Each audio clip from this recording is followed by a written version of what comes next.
Oke, bismillahirrahmanirrahim. Assalamualaikum warahmatullahi wabarakatuh. Waalaikumsalam. Waalaikumsalam warahmatullahi wabarakatuh. Selamat malam teman-teman semua, Bapak Ibu, Prof, Pak Rahim, Dr. Siska, Mas Diko, dan semua yang nggak bisa saya sebutin satu-satu. Terima kasih banyak pada malam hari ini sudah kembali kita pada sekolah bisnis ya. Ini adalah sesi yang sudah rutin, alhamdulillah kita jalani lebih dari setengah tahun ya. Setiap hari Rabu, di mana kita akan di sini sharing pengalaman, sharing ilmu, baik dari Prof ataupun dari teman-teman yang akhirnya ikut memberikan ilmunya gitu ya, sharing di sini. Dan alhamdulillah pada malam hari ini kita sudah kedatangan Mas Dikon ya, salah satu yang akan mengisi dan sharing ilmunya terkait startup yang dibangun oleh Mas Dikon. Gitu. Namun sebelum kita ke sesi Mas Dikon, sama-sama Bapak Ibu kita berdoa dulu ya. Semoga pada malam hari ini kita diberikan kesehatan dan kelancaran pada sesi pada malam hari ini, tidak ada kendala yang berarti, tidak ada gangguan, tidak ada sinyal hilang ya. Dan juga kita doakan buat teman-teman barangkali ada yang kurang enak badan, sakit atau keluarganya yang sakit, sama-sama kita ikut mendoakan semoga diberikan kesehatan dan juga diberi kesabaran bagi yang sedang sakit gitu ya. Doa menurut agama dan kepercayaan kita masing-masing, berdoa dipersilakan. Bismillah. Bismillah. Ya.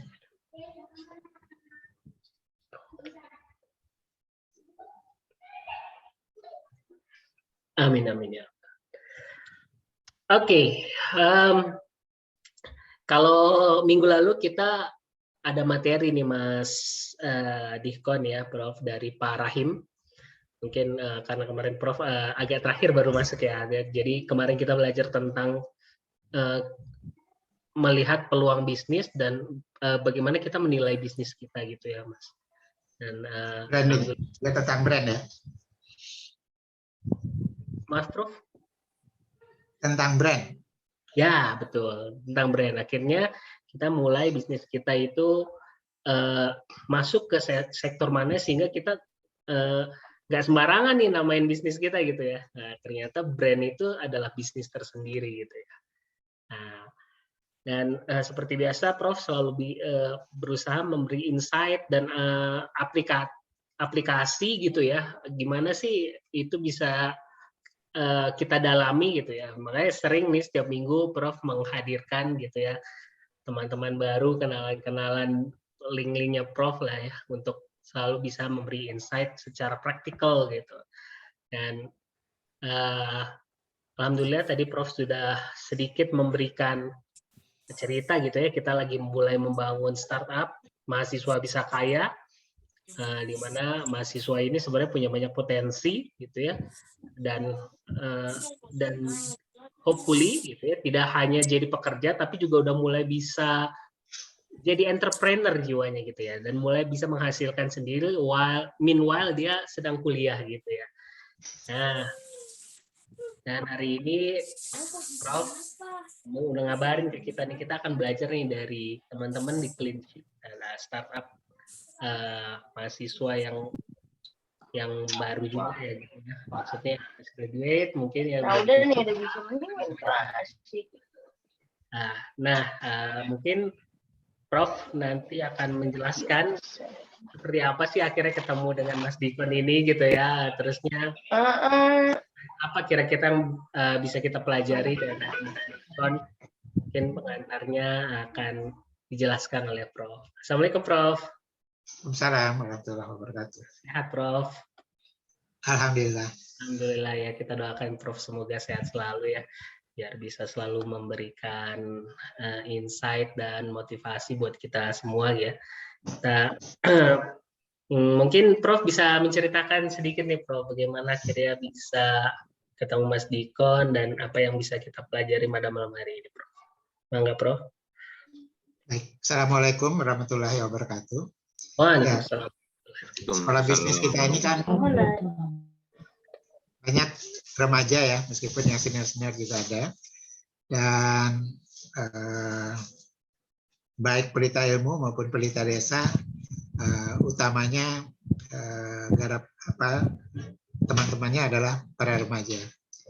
Nah, tadi sudah dijelaskan bahwa kita ada startup mahasiswa bisa kaya yang tujuannya adalah mencoba agar para mahasiswa itu bisa punya penghasilan sendiri, tidak hanya bergantung pada orang tuanya. Jadi itu sebenarnya, dan untuk itu para mahasiswa tersebut kita siapkan untuk bisa mempunyai mindset berwirausaha, dan sudah tentu juga upaya-upaya lain, keterampilan-keterampilan lain yang dia perlukan. Tapi biasanya yang agak sulit bagi mereka adalah kalau dia mau berbisnis, modalnya bagaimana, dengan siapa harus berkontak begitu. Kalau misalnya dia katakanlah mau jualan kosmetik gitu ya, seorang mahasiswi yang banyak temannya, dia mau jualan perusahaan kosmetik apa yang bisa bantu dia. Lalu apakah persyaratannya itu bisa hanya membeli sedikit sampel, nanti kalau sudah laku beli lagi dan sebagainya. Nah, itulah yang dicoba dijembatani oleh mahasiswa bisa kaya, sehingga kita mengumpulkan para mahasiswa sekaligus buat teman-teman yang ada keponakannya, ada anaknya atau tetangganya atau temannya yang masih mahasiswa, dianjurkan masuk ke mahasiswa bisa kaya ini. Dan untuk member biasa itu tidak berbayar, kecuali kalau yang premium memang berbayar 100.000 satu kali seumur hidup. Dan manfaatnya adalah dia bisa ikut sekolah bisnis ini. Gimana Andar? Banyak yang ikutin sekolah bisnis. Kemudian juga bisa mengenal banyak teman-teman lain. Karena saya selalu membandingkan bisnis ini seperti mendaki gunung. Jadi kalau kita baru mau mendaki gunung, hendaknya kita ikuti saja petunjuk-petunjuk jalan yang sudah ada, yang sudah dirintis oleh orang yang sudah berhasil di puncak. Kalau kita cari jalan sendiri, babat pohonnya sendiri itu lama sekali baru sampai, dan bukan tidak mungkin mendapat kesulitan atau kecelakaan. Jadi kepada para teman-teman mahasiswa saya katakan, cobalah bergaul dengan banyak orang, pelajari apa yang kita bisa dapat dari mereka. Dan ya ini Ibu Siska ada ya, Ibu Siska adalah Dr. Siska, itu berusaha untuk mendampingi anak-anak yang kurang mampu untuk kuliah. Ada 17 orang ya Bu siswa di Jogja. Ada berapa Bu Siska? Masih di unmute. Mikrofonnya belum di siap dok. Ya. Di Jogja ada 15 Prof. Di Ya. Jogja ada 15. Di Cirebon tuh ada 3 dari IAIN. Hari ini ikut 2. Ya. Dan mereka mau menyebarkan ke teman-temannya dari IAIN. Oke. Terima kasih. Jadi Ya. Nah, karena itu saya mencoba mencari startup yang berhubungan dengan mahasiswa. Kita tahu ternak uang. Ternak uang itu sebenarnya adalah edukasi untuk bermain saham ya. Ya, ternak uang melatih mereka untuk bermain saham. Saya rasa itu bukan main sulitnya, karena untuk bermain saham kita harus bisa membaca keuangan dari perusahaan yang akan kita beli sahamnya dan sebagainya. Tetapi ternak uang melakukannya saya rasa cukup baik, sehingga member dia sekarang udah ribuan, bahkan dia sudah dapat modal besar ya dari beberapa perusahaan. Nah, kita sekarang akan belajar satu lagi, yaitu dari clean sheet. Ini ada Pak Dikon. Jadi saya tahunya Pak Dikon ini karena kebetulan ada keponakan saya, Ita Dahrin. Dia juga sering ikut di pertemuan-pertemuan ini dan dia mengetahui mengenai clean sheet dan kelihatannya kita bisa dekat-dekatan nih ya. Nah, usahanya banyak terhadap mahasiswa, anak-anak muda, dan juga clean sheet lebih dahulu dari kita tahun 2019. Kita kan baru 2021 ya mulai. Jadi banyak hal mungkin bisa kita pelajari. Nah, ini ada teman saya, Dr. Rina yang ngajar di Fakultas Kedokteran UI. Barangkali Bu Rina juga bisa kenal nanti sama Dikon dan kita akan mendengarkan sedikit pemaparan dari Dikon mengenai clean sheet. Hendar? Prof. Ya. Pak Hendar yang saya kembali ke Pak Hendar, barangkali Pak Dikon mau presentasi dulu. Terima kasih banyak Prof. Jadi begitu ya. Terima kasih Bu Ita nih. Jadi kita ternyata dari Bu Ita ya kita kenal clean sheet dan Mas Dikon. Kita akan banyak belajar nih dari Mas Dikon terkait yang mungkin kita tahu nanti akan story-nya dari Mas Dikon gitu ya. Gimana sih akhirnya clean sheet ini berdiri dan tadi saya sempat ngeliat-liat gitu ya, wah ini head to head-nya sama Gojek gitu ya, GoClean gitu ya, jadi wah berani gitu ya, jadi kita mesti nggak boleh kecil hati ya, ternyata kita bisa head to head sama, bukan unicorn apa, kalau Gojek itu udah dekakorn ya istilahnya ya, wah jadi jangan takut, jadi sebenarnya kita punya banyak potensi dan kita mungkin bisa banyak belajar gitu ya dari Mas Dikon gitu. Mas Dikon, sehat Mas Dikon? Sehat Mas, alhamdulillah. Sehat. Oke. Mas Dikon berarti, mohon maaf nih, saya kulik-kulik sedikit. Lulusan tahun berapa Mas Dikon? Saya 2019, S1-nya, S2-nya 2021. Oh, mantap ya. Berarti langsung nyambung ya, 2019.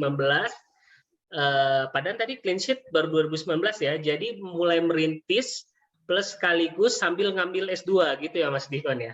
Wah, nah, juga mulai startup mahasiswa bisa kaya ini juga dan teman-teman mahasiswa sudah saya minta datang untuk kita bisa saling belajar gitu ya dari Mas Dikon ini dan note ya buat teman-teman mahasiswa bisa kaya yang hadir pada malam hari ini tolong dibikin rangkuman gitu ya dari apa aja yang bisa kita pelajari pada malam hari ini gitu ya. Ambil poin-poinnya, bikin rangkuman yang bagus gitu ya, dan nanti kita akan kumpulkan ya, nanti dikumpulkan ke saya gitu ya. Nanti dari sini juga kita ngasih challenge nih Mas Dikon buat teman-teman mahasiswa bisa kaya. Nanti akan ada bahasanya uang modal usaha ya, kita akan ngasih uang sebesar 500.000 buat 5 orang buat modal usaha apa yang nanti kita bisa kasih gitu ya. Jadi kita kasih challenge dulu nih dan semoga teman-teman mahasiswa bisa kaya bisa belajar nih dari Mas Dikon. Oke. Tanpa berlama lagi Mas Dikon sudah ready? Sudah Mas. Oke, mangga Mas Dikon. Baik, terima kasih Mas Hendar. Assalamualaikum warahmatullahi wabarakatuh. Bapak, Ibu, semuanya sudah menyempatkan hadir malam hari ini. Terima kasih juga Prof. Samsul Rizal sudah mengundang saya, ini menjadi kehormatan buat saya untuk bisa berbagi, mungkin kita saling berbagi aja mungkin ya, nanti saya juga masih banyak belajar, ini nanti saya cerita pengalaman saya membangun clean sheet dari 2019, tapi untuk lebih awalnya mungkin saya perkenalan diri dulu ya, melalui CV saya, moto YouTube saya, hidup bermanfaat dan se-efisien mungkin, saya social entrepreneur, terus juga saya santripreneur juga, dan saya dulu studentpreneur, sekarang udah nggak studentpreneur lagi, udah lulus soalnya. Saya asal Pekalongan, kelahiran 97, terus alumni mahasiswa bidik misi IPB. Jadi S1 S2 IPB percepatan juga, jadi fast track S1 S2. Terus juga sekarang masih menjadi founder dan CEO dari Clean Sheet, PT Cita Indonesia Bersih, terus pembina dari Yayasan Clean Sheet juga, kami juga ada yayasan. Terus juga alhamdulillah waktu itu 2020 saya menjadi narasumber di Kikendi. Ini sih mungkin garis kecilnya, berapa achievement maupun beberapa penghargaan maupun pendanaan. Dulu saya dapat hibah dan sebagainya. Mungkin itu salah satu kecilnya kegiatan sosial saya juga. Dan ini mungkin yang sudah meliput Clean Sheet maupun saya. Mungkin itu saya akan share yang lainnya. Nah, ini saya akan share langsung aja. Oke. Selamat malam Bapak Ibu. Terima kasih banyak. Clean Sheet startup desa kebersihan kekinian berbasis sosio-teknopreneur. Jadi ada sosialnya, ada bisnisnya, ada teknologinya juga. Ini yang membedakan di Clean Sheet. Perkenalkan, nama saya Dikon Adamis, saya founder dan CEO dari Clean Sheet.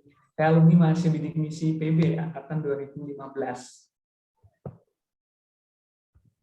Nah, ini perjalanan bisnis saya. Mungkin lika-likunya dari saya merantau dari Pekalongan ke Bogor, saya sempat jualan batik Pekalongan, terus juga makanan, minuman, konveksi, cek tour, biasa jalan-jalan untuk mahasiswa galau atau stres, bantu desa untuk membantu desa-desa, dan terakhir saya fokuskan untuk di Clean Sheet dan sampai sekarang, alhamdulillah bisa bertahan sampai saat ini.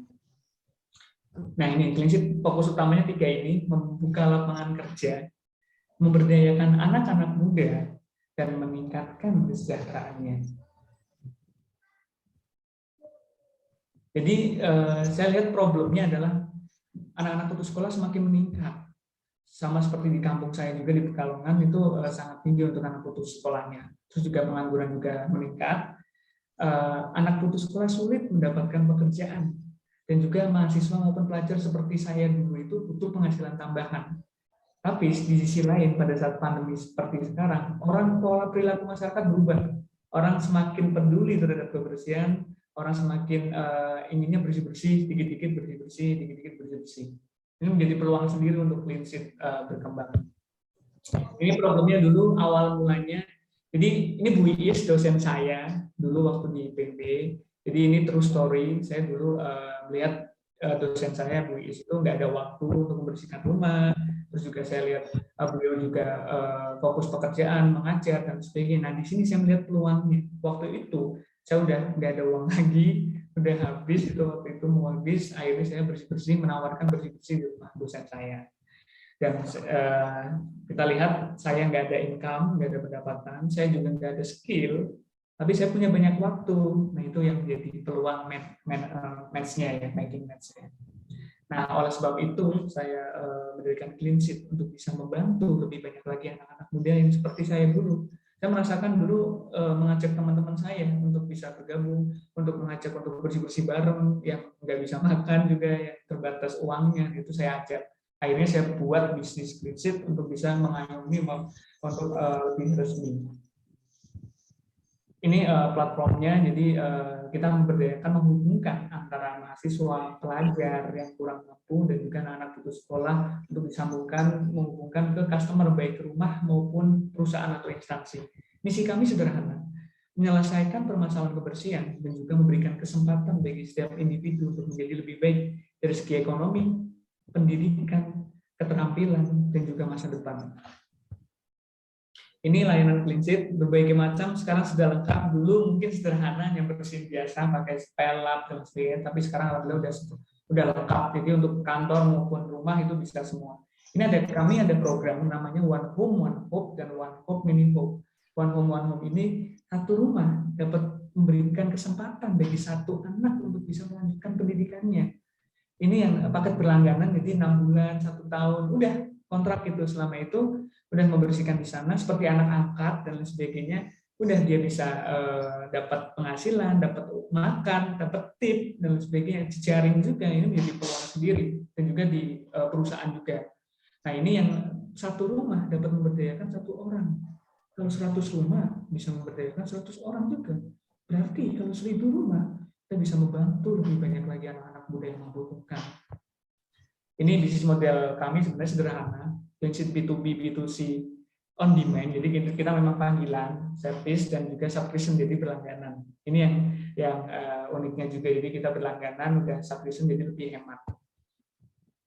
Terus ini market size-nya jadi masih besar marketnya.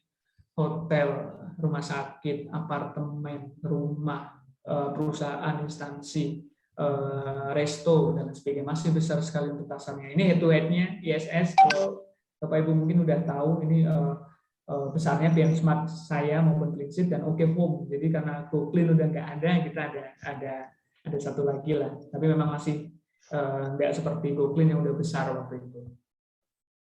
Ini traction-nya, jadi penghargaan kami juga, alhamdulillah udah nyampe M ya di kami, udah lebih juga, udah terus naik pendapatannya, terus juga udah lebih dari 3.000 customer di baik B2C rumah maupun kantor, udah ada di 6 kota di Jabodetabek, terus juga sudah lebih dari 172 lebih Rangers biru, kalau di kami nyebutnya Rangers biru, jadi memang pahlawan lah. Terus juga kita udah memberikan beasiswa bagi anak-anak muda yang membutuhkan, mitra-mitra kami 30 lebih beasiswa yang tadinya nggak ada penghasilan sama sekali, nganggur. Di kita alhamdulillah udah naik dan sudah kita bekali hal-hal yang lainnya. Ini menjadi tambahan semangat juga seperti saya dulu. Ini achievement-nya, saya entrepreneur dulu pemenangnya, award-nya, terus wirausaha muda pemula berprestasi di Kemenpora, juga IPB Awarding Day juga, dulu juga saya dapat hibah dari Kementerian Kemenpora maupun dari Kemendikbud Dikti. Ini klien dan media yang sudah meliput kita, alhamdulillah sudah sebanyak ini dan terus makin bertambah dan saya harapkan terus menjadi lebih baik lagi. Nah ini cerita asli, true story.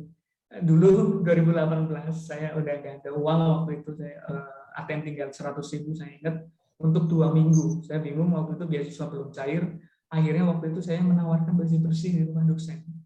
Jadi saya menawarkan, Ibu mau nggak rumahnya saya bersihkan dan sebagainya. Dan akhirnya alhamdulillah beliau mau dan beliau mau bersihkan dan saya dapat uang, dapat makan dan dapat hal-hal yang lainnya. Terus juga 2021 alhamdulillah saya lulus, 2019 akhir saya lulus, S1 2021 alhamdulillah lulus S2 dan sekarang saya menjadi berusaha dan fokus untuk membesarkan Cleanseat. Ini cerita Zulfi, ini anak putus sekolah, jadi lulusan SMP, dia join ke Cleanseat 2019. Terus kita bekali, kita sekolahkan gratis, sekolah paket, terus juga kita bekali skill-skill untuk pendapatan yang meningkat, dan alhamdulillah pendapatannya sudah meningkat, sekitar 5 jutaan dia udah dapat, dan belum tip, belum kita kasih beasiswa juga, dan sebagainya. Itu setidaknya bisa merubah masa depannya. Di sini adalah kuncinya adalah permasalahan kebersihan selesai, pengangguran dan anak putus sekolah berkurang, dan ujungnya pada pengentasan kemiskinan. Ini yang kita target.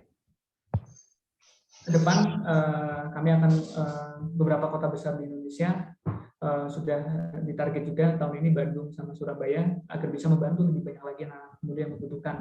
Terus bertambah, kita harapkan bisa memberikan beasiswa juga untuk anak-anak yang lainnya. Ini perjalanannya dulu waktu awal-awal, benar-benar waktu saya awal 2020 udah beberapa kota di luar Bogor juga, 2021 alhamdulillah di Jabodetabek, dan 2022 kita mau scale up untuk bisa memperluas lagi. Ini gambaran dulu, saya bersihin sendiri, boncengin bapak-bapak bersihin kaca sendiri. Ini pas waktu SMA, kelas 11 SMA di Pekalongan saya ketemu Pak Andi Agnoria, dan ternyata 2020 saya ketemu lagi beliau di Jakarta. Itu kejutan yang luar biasa. Saya bersihin dulu semua bagian rumah, sudah saya pernah bersihin, dari atas lampu, dari fogging, dari kaca, dari pindahan, dulu pindahan sekaligus bersihin, terus juga laundry, cuci sepatu dan sebagainya. Sampai saya mencoba untuk bisa dapetin dana untuk modal Cleanseat. Gitu. Ini cerita saya benar-benar real dulu banget, gitu 2019-2018. Ini beasiswa yang sudah kita berikan, baik living cost, beasiswa kuliah, sekolah paket, beasiswa pelatihan, dan lain sebagainya. Ini saya harapkan sih ya berubah nasibnya dan menjadi masa depan yang lebih gemilang. Ini testimoni, ini beberapa artis, beberapa public figure juga udah pakai, dan alhamdulillah mereka support banget dan benar-benar gratis. Memang kita dikasih gitu, itu luar biasa. Ini gambarnya, dokumentasinya ini seperti ini. Jadi udah ada jaket, udah ada helm, udah ada alat yang lengkap, dan kita udah beberapa masuk ke perusahaan maupun instansi juga. Ini timnya masih muda-muda semua, masih seumuran saya, banyakkan alumni mahasiswa bidik misi juga. Brand ambassador kami Bu Sanas Haq, dan juga ini Mas Arto Biantoro, advisor kami yang membantu dari awal kami. Mungkin itu, yuk berkontribusi bersama Cleanseat untuk masa depan anak-anak Indonesia yang lebih gemilang. Kami percaya bahwa kebersihan dapat mengubah masa depan. Sekian Cleanseat, totally clean, totally trusted. Wassalamualaikum warahmatullahi wabarakatuh. Waalaikumsalam warahmatullahi wabarakatuh. Kan main ya. Luar biasa, luar biasa. Luar biasa. Jadi ada banyak hal yang saya sendiri merasa bisa mengambil pelajaran dari Cleanseat ini. Sebenarnya kalau cita-citanya itu jelas untuk membantu para mahasiswa, tapi juga untuk meningkatkan kebersihan ya, sebagai salah satu unsur dalam kehidupan kita ini. Nah, yang menjadi masalah adalah beberapa orang yang punya ide ini kemudian bersatu, lalu mereka bisa melaksanakannya karena kelihatannya solusi yang ditawarkan oleh Cleanseat ini bermanfaat buat dua kelompok, yaitu mereka yang akan dibersihkan tempatnya, karena tidak sembarang orang bisa masuk rumah kita. Dalam zaman sekarang ini banyak sekali rumah tangga yang amat khawatir kalau ada orang masuk dalam rumah. Maka itu tukang listrik, apa itu membetulkan pompa air dan sebagainya. Mereka akan pilih-pilih kalau bisa yang orangnya itu kita kenal. Atau rekomendasi dari saudaranya, atau rekomendasi. Jadi kalau orang sembarangan masuk rumah itu banyak orang yang khawatir. Tapi kelihatannya Cleanseat bisa mengatasi itu. Kedua, para mahasiswa dan remajanya bersedia melakukan pekerjaan itu. Ya, kita tahu bahwa semua pekerjaan itu mulia ya, tapi masih banyak yang muda-muda itu ingin memilih yang lebih keren, yang lebih menghasilkan uang, yang lebih citra dirinya itu terangkat gitu ya. Tapi ternyata oleh Cleanseat itu bisa diatasi. Dan kalau lihat pertumbuhan dari Ranger birunya, saya rasa cukup cepat juga ya, dalam 2 tahun lebih, udah 1.000 lebih ya sekarang. Rangernya berapa? Pak Belum di-unmute, Mas. Hampir 200, Pak. Jadi masih terus. 200 ya. Dan Dan kualitas. di sini kan diperlukan juga orang untuk menawarkan, menginformasikan jasa ini, dan dia harus menembus orang-orang yang mempunyai kewenangan untuk memutuskan. Dan itu negosiasi dan offering itu bukan hal yang mudah. Ya. Jadi buat teman-teman mahasiswa Bisa Kaya, kita lihat bahwa hal yang jauh rumit yang dilakukan oleh Cleanseat, kalau direncanakan dengan baik, ternyata bisa berkembang. Ya. Apalagi kalau kita lihat tadi perkembangan ke depannya itu bukan hanya direct, itu nanti akan lebih dari mungkin eksponensial nantinya. Kalau memang dia sudah berhasil pada masa validasi 1-2 tahun. Baik, siapa yang, atau saya kembalikan ke Hendar, barangkali banyak teman-teman yang ingin bertanya. Baik, terima kasih banyak, luar biasa Mas Dikon ya, aplaus dulu lah buat Mas Dikon ya dan tim ya. Ini memang luar biasa, kalau menurut saya terlihat simple gitu ya, tapi ternyata punya potensi sebesar itu gitu ya. Karena banyak banget cerita dari teman-teman saya juga gitu ya, yang dari zamannya mahasiswa susah gitu, mau nyari makan pindah-pindah cari kosan temen ya kan, buat saling support makan buat hari itu, dan akhirnya jadi pengusaha. Tapi ini yang nilai plusnya kalau saya lihat kuat di sosionya, Prof. Jadi ada jadi bukan buat dia pribadi, tapi juga mikirin nih gimana teman-teman saya gitu ya. Teman-teman saya juga ikut bisa mendapatkan apa yang seharusnya didapatkan gitu ya, makan atau tambahan dana, bisa keberlanjutan untuk kuliahnya juga gitu ya. Di situ yang mungkin jadi satu nilai plus ya. Buat orang-orang sendiri kalau melihat yang tadi kalau Prof bilang, wah rumah saya mesti dipilih-pilih nih, mau yang mau masuk ya kan. Tapi kalau kita ngelihat, wah ini mahasiswa dan rata-rata mahasiswa yang ikut di sini juga butuh gitu ya bahasanya ya, butuh, dan ya kita lebih mudah nerimanya gitu ya buat welcome ke rumah kita gitu. Mungkin saya banyak pertanyaan, tapi kita beri kesempatan dulu kepada teman-teman atau Bapak Ibu di sini yang mau bertanya nih ke Mas Dikon. Silahkan. Mungkin ada yang mau bertanya. Tadi sih sudah ada yang udah raise hand aja tuh tadi. Tapi sih saya lempar ulang nih. Silahkan, ada yang mau tanya langsung ke Mas Dikon. Hapsari kan lagi mau bangun zakat juga. Silakan.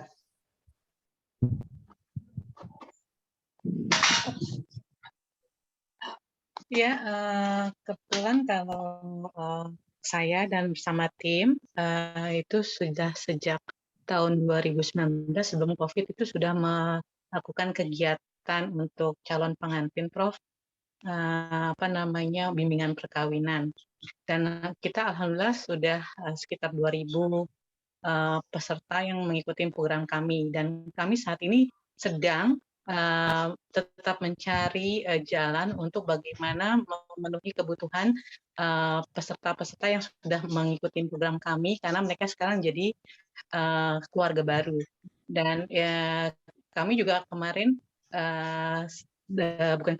sedang memproses untuk bahan-bahan untuk membuat program secara online kebutuhan mereka. Dan kita lagi belajar ke lagi pendekatan juga ke beberapa wedding organizer, karena ketika kita ingin membuat suatu kegiatan program itu kita harus detail dulu sehingga kita mengetahui langkah-langkah selanjutnya. Itu sih, Prof. Tapi mungkin kami mungkin terlalu banyak berpikir panjang gitu. Kita agak berbeda dengan tadi Mas Dikto, terlalu cepat, kelihatan cepat sekali langkah-langkahnya. Kalau kita mungkin terlalu berhati-hati. Itu senang sekali malam ini tadi mendengar paparan Mas clean sheet. Itu sih, Prof. Oke.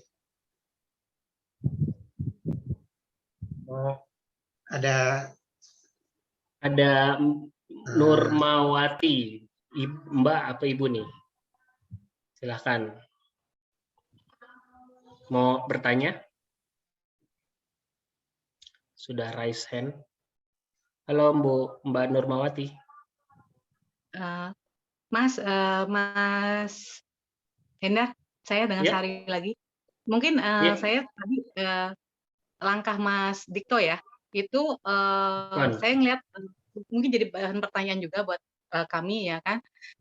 Kan langkahnya cukup dari 2016 sampai 2019 terusnya sampai sekarang itu kan cepat banget, apalagi beliau tadi lagi S2 terusnya melakukan usaha itu bagaimana memanage itu semua gitu sehingga bisa on the track gitu. Kelihatannya smooth gitu, kelihatannya kan smooth. Kita nggak tahu kan di belakang layar seperti apa gitu. Tapi perjuangannya ya. Cerita nih Mas Diko nih, seru nih, boleh. Gimana sih perjuangan Mas Diko nih sambil S2 gitu ya, di uang yang pas-pasan merintis ini sampai akhirnya jadi startup yang kalau saya lihat nih bukan sekedar brand ambasadornya, artis-artis yang udah make jasanya juga mantep-mantep ya, ada Farel, ada segala macam nih ya. Boleh Mas Diko cerita dong dari awalnya nih. Terima kasih Sehingga. Nah, kalau ceritain sebenarnya jatuhnya lebih banyak kayak gitu. Apalagi bicara memang susahnya adalah membagi waktu antara kuliah maupun bisnis. Membangun, apalagi merintis, ya. Merintis itu berat banget. Saya harus bangun. Jadi dulu saya pernah juga bersihin, jadi kan saya kuliah dari pagi, apalagi saya itu percepatan. Jadi Clean Sheet ini semester 7 saya S1, tapi semester 1 saya S2. Jadi saya sekaligus skripsi, saya sekaligus SKS-nya 24 jadinya, tapi saya sekaligus bangun Clean Sheet juga dan organisasi yang lainnya.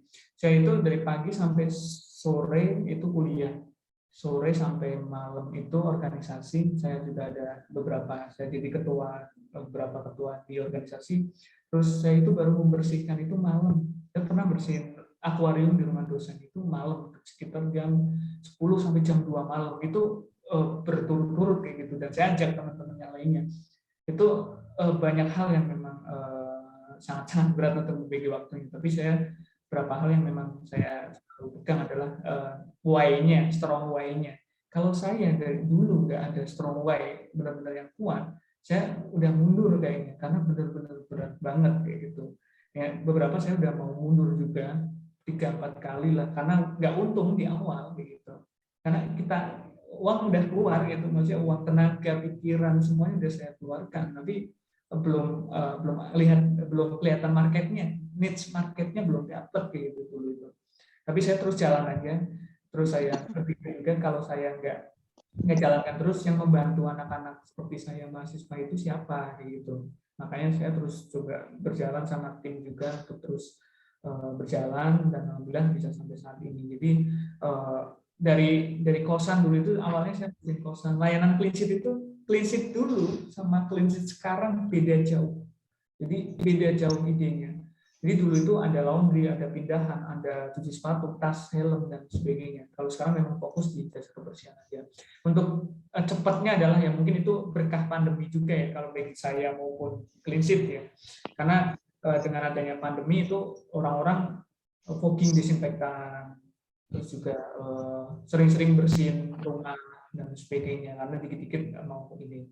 Ya dari situ sih mungkin cobaannya mungkin di sebelumnya, setelah itu kita benar-benar dinaikkan langsung. Itu mungkin perjuangan saya sampai ya menemukan hal yang Clean Sheet ini. Itu mungkin Mas dan Ibu. Mas Dikon, ya, melatih membersihkan itu ada latihannya atau bagaimana? Kalau dulu saya otodidak aja, Pak. Saya lihat YouTube, saya lihat tanya orang yang memang ahli yang pernah di cleaning service ataupun apa. Saya dulu otodidak banget. Yang penting saya bisa membantu dosen maupun orang-orang yang lain. Itu, Pak. Kalau sekarang udah pakai trainer gitu, dan kita pelatihan dan sebagainya. Modal permulaan waktu itu berapa disisihkan? 100.000 waktu itu dulu, awal 100.000. Terus untuk beli alat saya ingat banget, untuk beli wipol, untuk beli bahan, terus sikat untuk mesin WC dan sebagainya, dari dosen itu balik modal jadi 200.000. Ini dari 200.000 itu saya gunain, saya buat proposal, saya ikutin lomba-lomba, dan alhamdulillah dapat pendanaan, beberapa pendanaan hibah sampai waktu itu tuh 50 juta waktu itu. Sekarang setelah berjalan 2 tahun, apakah ada investor yang masuk atau orang-orang yang ikut saham? Nah, untuk sekarang sih kita masih bootstrapping, tapi memang beberapa kemarin juga udah ada yang masuk, jadi kita persiapkan semuanya dulu sih. Jadi saya nggak buru-buru juga untuk narik investor dan sebagainya, karena harus banyak yang harus kita bereskan. Mungkin itu, Pak. Oke. Silakan. Pak Helmi dari Samarinda.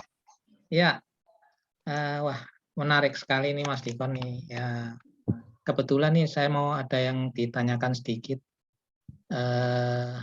Bagaimana cara ini kan memilah-milah ya. Sekarang kan untuk Clean Sheet ini di orang yang tempat sakit atau apa, misalnya rumah apa itu kan harus ini juga ya, harus seleksi juga ya. Nah, terus gimana cara mengatasinya? Kemudian untuk seleksi apa ya? Kan tidak semua orang itu ya. Saya kan pernah cleaning service juga ya, tahun 9 itu saya merasakan lah gimana beratnya gitu ya untuk cleaning service. Itu untuk menyeleksi yang misalnya mahasiswa yang ini supaya kerjanya benar. Soalnya kan nggak semuanya itu tadi saya lihat sih kata Mbak Sari juga sih lurus-lurus aja gitu. Di belakang layarnya ini Mas Dikon sendiri nih. Nah sekarang untuk anggotanya Mas Dikon gimana nantinya kalau misalnya ada teman-teman yang lain atau ini nyeleksi itu kan juga nggak gampang gitu kan. Misalnya, wah ternyata orangnya kalau saya lihat kalau Mas Dikon sendiri aku lihat gambar sampai ngelap-ngelap lampu tadi, wah hebat sekali itu. Jadi memang benar-benar diakui lah misalnya seperti itu. Gimana nyeleksi untuk ya orang lah ya untuk jadi anggota Clean Sheet itu supaya bisa ya istilahnya yang pertama kan yang paling penting jujur dan juga rajin yang bersih itu kan gitu ya bisa menyelesaikan seperti Mas Dikon. Mungkin itu Mas. Terima kasih. Baik, terima kasih Pak Elmi. Langsung dijawab ya Mas Indra. Ya silakan Mas Dikon. Terima kasih Pak Elmi. Jadi dulu penyeleksiannya sederhana dulu banget ya. Jadi saya ajak teman-teman saya yang membutuhkan juga teman. Jadi habis kuliah, ayo bersihin bareng ke rumah dosen kayak gitu. Dulu kan saya sendiri kan nggak, rumahnya besar 2 lantai, nggak mungkin untuk saya bersihkan sendiri. Akhirnya saya ajak teman-teman, habis itu kita makan-makan bareng sebagainya waktu itu pakai itu. Tapi kalau sekarang udah kita ketatkan dan benar-benar kita seleksi betul dari misi form, terus juga ada challenge video, ada tes psikotes, ada wawancara, ada challenge sampai OJT dan sebagainya. Itu benar-benar kita seleksi betul. Kita sesuai dengan kriteria dan standar Clean Sheet. Jadi itu yang memang kita lakukan sekarang karena kita udah bukan kita harus kualitas lagi bukan kuantitas gitu. Jadi benar-benar kita pilih karena pelanggan kita kan menengah ke atas ya. Kita itu perumahan-perumahan yang menengah ke atas, perusahaan yang menengah ke atas maupun yang UMKM dan sebagainya. Jadi kita benar-benar kita jaga kepercayaannya, kita kasih kualitas yang luar biasa. Tapi memang kendalanya banyak karena anak-anak muda itu kan luar biasa ya. Kadang bosenan, kadang ininya. Nah itu tantangan sendiri untuk bahkan karena kita kan dibatasi ya. Kita itu minimal 18 tahun, maksimal 25 tahun. Jadi nggak ada yang bapak-bapak di kita itu nggak ada. Ibu-ibu di kita itu nggak ada. Jadi fokus pemberdayaan anak-anak muda itu mungkin yang memang lebih mudah untuk berkembangnya ya. Maksudnya anak-anak itu bisa dikembangkan, pola pikirnya lebih gampang untuk dikembangkan maupun bisa untuk bisa belajar lebih tinggi lagi. Seperti itu mungkin Pak. Oke. Berarti lebih ke arah ini ya Mas.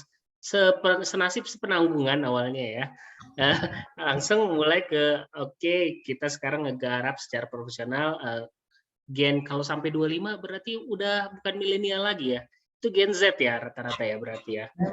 Masih gen Z semua sih Pak. Mas. Jadi gen saya Z pun gen Z sebenarnya kan. Iya betul, Mas 97 ya. 95 itu udah gen Z, Mas 97 ya. Oke, menarik. Nih mungkin nanti kita bisa ngebahas tersendiri terkait dengan gimana sih ngelola gen Z juga nih buat teman-teman Clean Sheet ya. Tapi kita lempar ke yang lain dulu. Tadi ada lagi yang mau ditanyakan dari yang lain? Ada teman saya nih, Bu Uis. Bu Uis adalah dulu aktif di bidang farmasi, nah itu sering ketemu saya. Bu Uis mau nanya ke itu, silakan Bu Uis. Terima kasih Prof untuk waktunya. Saya cukup tertarik untuk generasi muda yang memang justru mencari peluang-peluang untuk untuk peluang bisnis. Justru ini sebenarnya saya lebih ke arah ini Prof, bukan mau bertanya tapi saya justru mau belajar sebenarnya karena kan memang untuk merubah pola pikir kemudian untuk merubah kuadran dari zona nyaman untuk bisa menjadi entrepreneur itu kan memang membutuhkan satu langkah yang sangat berani saya pikir apalagi mengingat belum ada pengalaman. Nah kalau boleh tahu sebenarnya yang benar-benar men-trigger yang pembicara tadi sehingga sehingga memutuskan untuk menciptakan satu peluang usaha itu bagaimana ya? Terima kasih Prof. Oh, gitu. Kenapa Mas Dikon memutuskan untuk menciptakan usaha bukan kerja gitu ya? Di awal kan Mas Dikon butuh uang nih. tapi lebih ke arah gimana saya terus fokus aja nih ngedein clean sheet gitu. Itu kenapa Mas Dikon? Gitu kali ya Mbak Bu Ais ya? Iya, kurang lebih seperti itu. Terima kasih. Boleh Mas Dikon. Jadi awalnya iseng-iseng aja waktu karena uang mau habis itu ya, jadi saya bersihin, saya nggak ada pikiran untuk jadi pengusaha, tapi memang saya udah coba-coba, kayaknya memang passion saya di pengusaha, karena memang saya lebih suka bebas, saya lebih suka benar-benar langsung saya sampai malam pun ya udah kayak gitu, nggak ada masalah. Nah, itu passion saya dan sebagainya. Nah itu sih yang memang dulu memang saya pikiran memang kalau saya berhenti, saya bergerak nggak melanjutkan clean sheet, terus yang membantu adik-adik kelas saya siapa? Karena dulu pernah ada cerita maupun story lah benar-benar asli, adik kelas saya itu, jadi nggak semua mahasiswa bisa, nggak semua mahasiswa ada skill. Banyak malah yang memang malah jago di bersih-bersih, malah jago di bersihin dan sebagainya, malah bisa di situ. Karena dulu saya ingat banget adik kelas saya, dulu dia uangnya habis, terus tapi nggak bilang-bilang begitu, bahkan ke sekamarnya maupun karena dia itu introvert lah, memang nggak bilang-bilang. Terus lama kelamaan ya udah akhirnya dia sakit dan keluar dari kampus gitu. Itu kan hal yang kalau nggak ada uang ya udah ayo kita bareng-bareng, maupun kita ajaklah ke clean sheet maupun apa. Dulu kan saya ingat banget itu pas belum ada clean sheet, saya teringat banget itu. Jadi itu yang trigger saya juga untuk bisa semakin bersemangat walaupun capek, walaupun tantangannya luar biasa. Saya benar-benar saya nggak ada pengalaman. Saya dari mahasiswa langsung ya, bukan kerja dulu baru wirausaha. Saya mahasiswa langsung S1, S2 langsung wirausaha. Itu sangat-sangat berat karena saya nggak ada pengalaman di situ. Orang tua saya juga guru, jadi nggak ada yang mengajarkan saya tentang wirausaha itu tapi saya mau belajar, itu yang memang menolong saya juga sih. Mungkin itu Luis. Mas Dikon sekarang clean sheet badan hukumnya apa gitu? PT apa yayasan atau apa? PT. Tapi kita juga memberikan yayasan juga untuk yang bersih-bersih tempat ibadah gratis.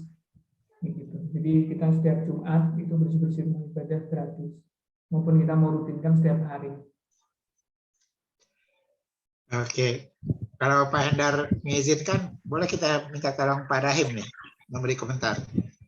Ya pasti Prof. Angga Pak Rahim.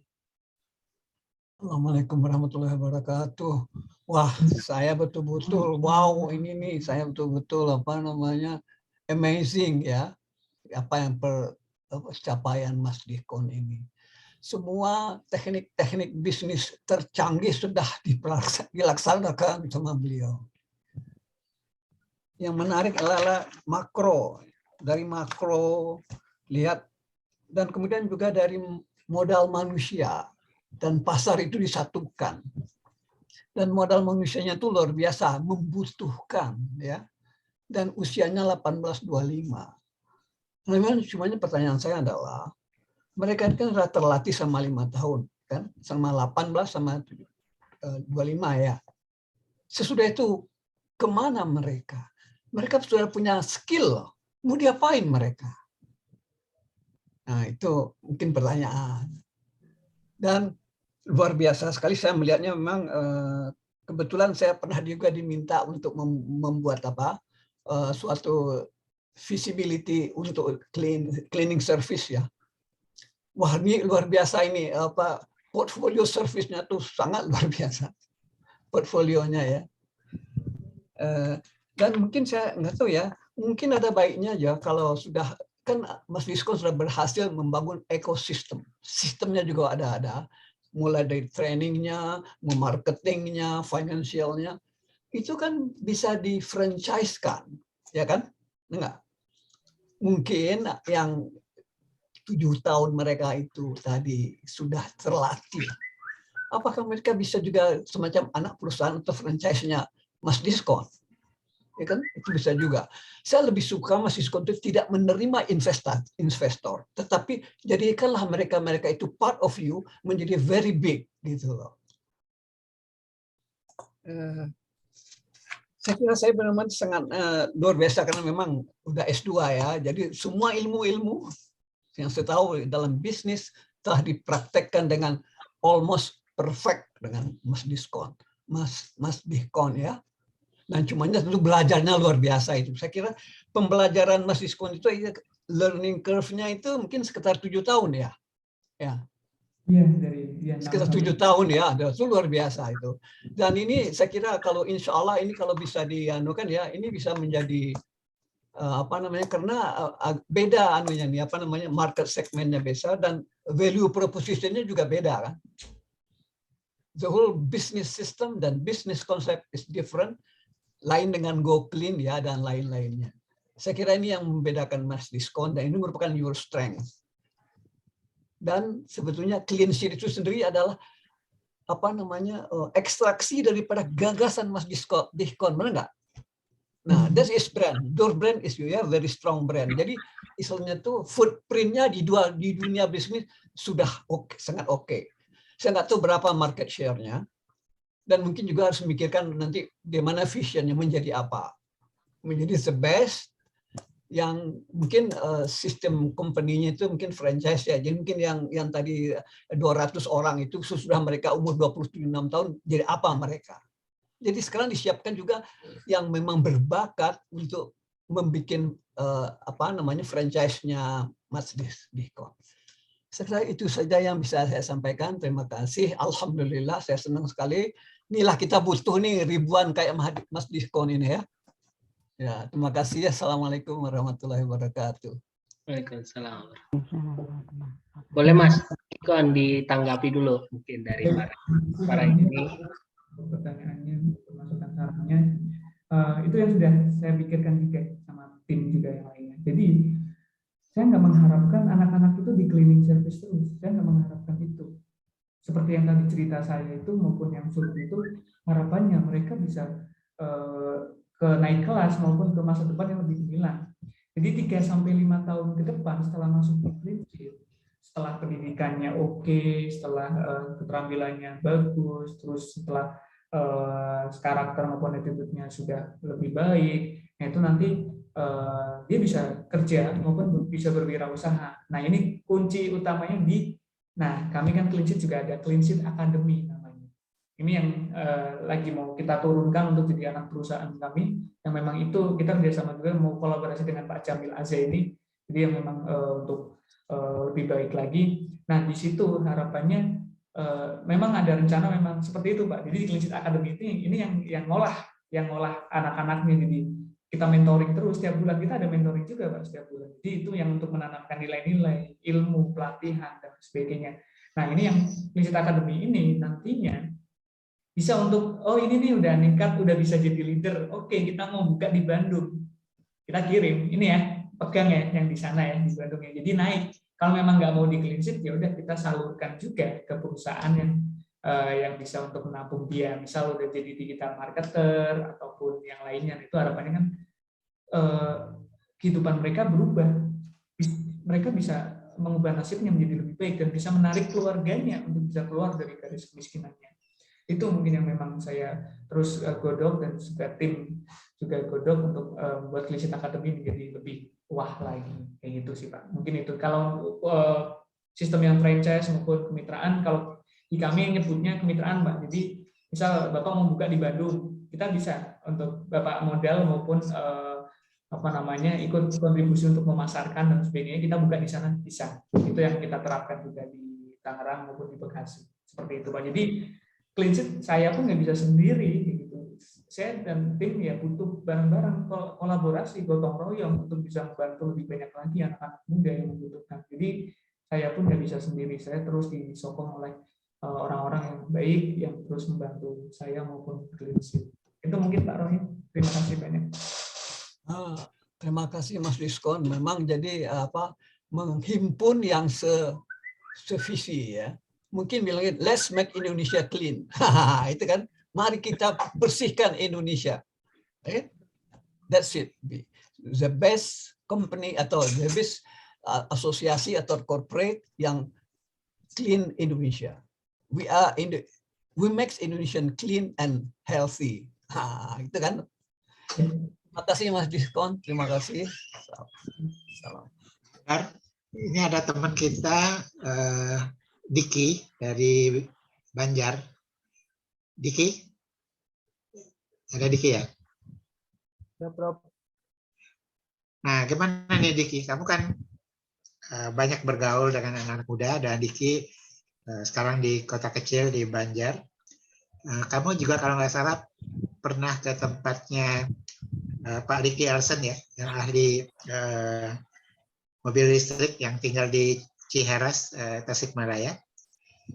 Sekarang Diki melihat, Diki ini sebenarnya jagonya kayu jati. Dia banyak mempelajari tanaman jati, terutama jati Solomon ya, masih ya? Ya betul, Prof. Kalau mau diterapkan di Banjar, kira-kira misalnya apa yang berdasarkan inspirasi dari Pak Dekon ini, apa yang kira-kira kamu akan lakukan di Banjar? Ya, sangat menginspirasi sekali, Prof. Terutama untuk menggerakkan anak-anak muda gitu kan, anak-anak muda.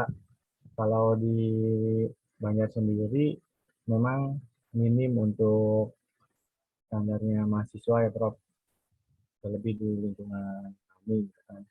Namun memang kalau misalkan di setiap kota ataupun di setiap daerah yang memang banyak kampus ataupun perkumpulan anak muda, nah kita tinggal apa nih, nilai apa yang mau dimasukkan kepada perkumpulan-perkumpulan anak muda yang biasa. Sebenarnya mereka ini sering kumpul, Prof. Mereka sering kumpul, punya lingkungannya sendiri, punya kelompok-kelompoknya sendiri. Nah, tinggal gimana kita bisa masuk kepada mereka, membawa visi seperti apa, dengan soft gitu, dengan tidak secara langsung, tapi kita harus berbaur dulu, ikutin dulu cara main mereka gitu, Prof. Oke, terima kasih Diki. Bu Rina, ini teman saya dari bagian gizi Fakultas Kedokteran. Ada komentar Bu Rina Agustina? Terima kasih Prof. Selamat ya buat rekan kita yang luar biasa dengan clean sheet-nya. Pertama saya tadi menyimak ada ternyata banyak melakukan kolaborasi ya. Dan boleh diperjelas, bisa disampaikan lagi nggak dari mulai awalnya bagaimana kolaborasi lakukan? Karena kan awalnya sendirian gitu ya. Kemudian pasti kan banyak kompetitor juga gitu. Nah saya tahunya clean tuh selalu go clean gitu ya. Pernah pakai jasanya juga gitu ya. Tapi belum pernah tahu clean sheet gitu. Jadi bagaimana bisa orang bisa familiar dengan jasa ini gitu. Terus terang saya juga baru mendengar gitu, tapi kalau dengar dari bisa dilihat dari websitenya cukup lengkap juga gitu ya. Tidak hanya membersihkan dalam konteks membersihkan juga, tapi juga ekspansi ke beberapa hal. Saya lihat tadi ke marmer dan sebagainya. Itu bagaimana konsep ekspansinya itu? Apakah ada market survei sebelumnya? Kemudian kan ada hubungannya nggak dengan S2-nya gitu? Kan sekarang pasti punya profesional bagi S2-nya, kemudian sekarang mengembangkan bisnis yang mungkin totally different gitu ya.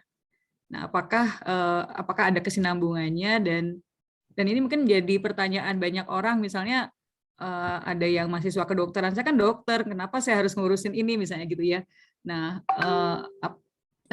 itu kan seperti thinking out of the box gitu ya. Nah, itu gimana, bisa disampaikan nggak? Terima kasih ya Prof. Samsu ya atas kesempatannya. Baik, terima kasih Bu Rina untuk pertanyaannya. Nah itu, S1 S2 saya sebenarnya nggak nyambung. Saya ilmu ekonomi, jadi saya lebih ke kebijakan. Mungkin saya nanti mau jadi wali kota atau apa, mungkin ya nanti keguna. Tapi yang saya pelajari, saya dari dulu saya nggak milih, maksudnya saya nggak mikirin ijazahnya, saya nggak mikirin pelajarannya dan sebagainya, tapi saya mikirin lebih ke ilmunya aja, berkah atau enggaknya.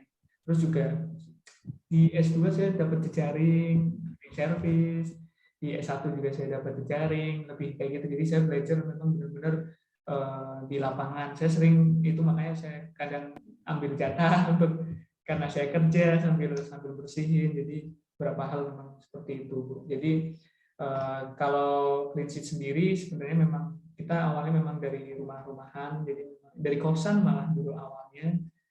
Saya bersihin di rumah teman saya gitu.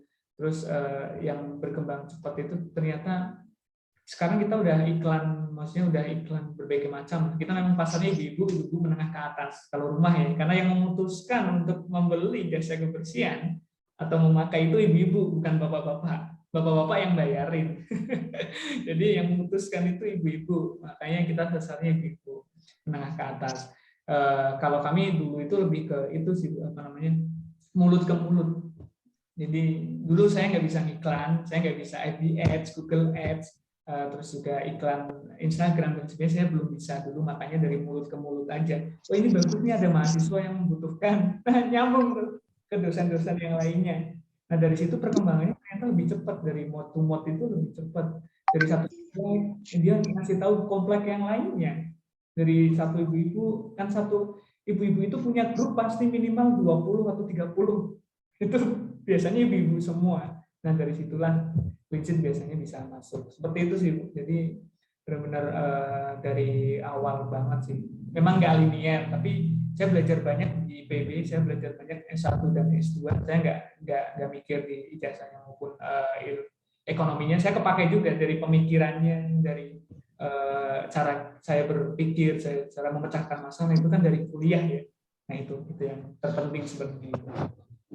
Mungkin itu. Terima kasih, Bu Rina.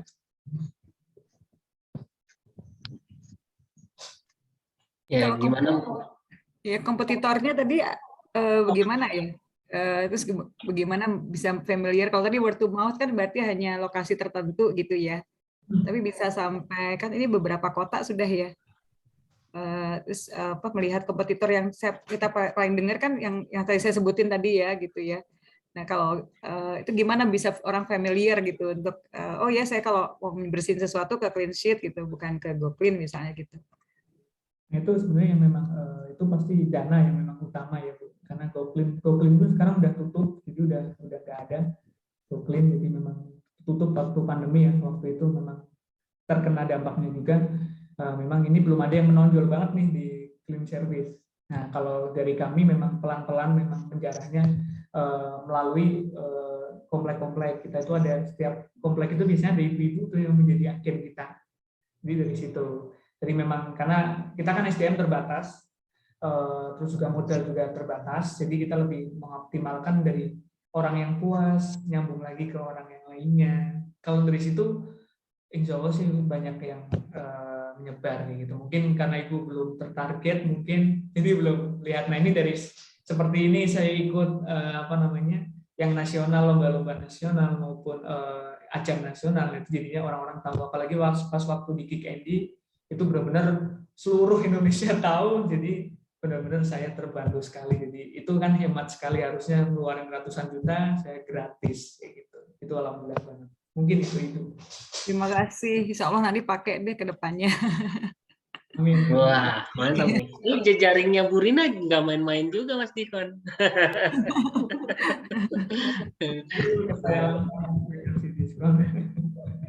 Jejaringnya Rina itu alumni Belanda. Di kota apa dulu Rina ambil S3-nya? Iya di Belanda, Prof. Di Wageningen University. Ya. Kita ada kelompok Ikanet, ada kelompok macam-macam. Oke, terima kasih. Ya. Pak Hendar, kita ada janji PR ya 3 orang minggu kemarin, termasuk Pak Hendar nih. Pak Hendar nih bikin lama-lama nih, nanti biar nggak keluarin PR ya. Oke. Terima kasih sekali ya Pak Dikon.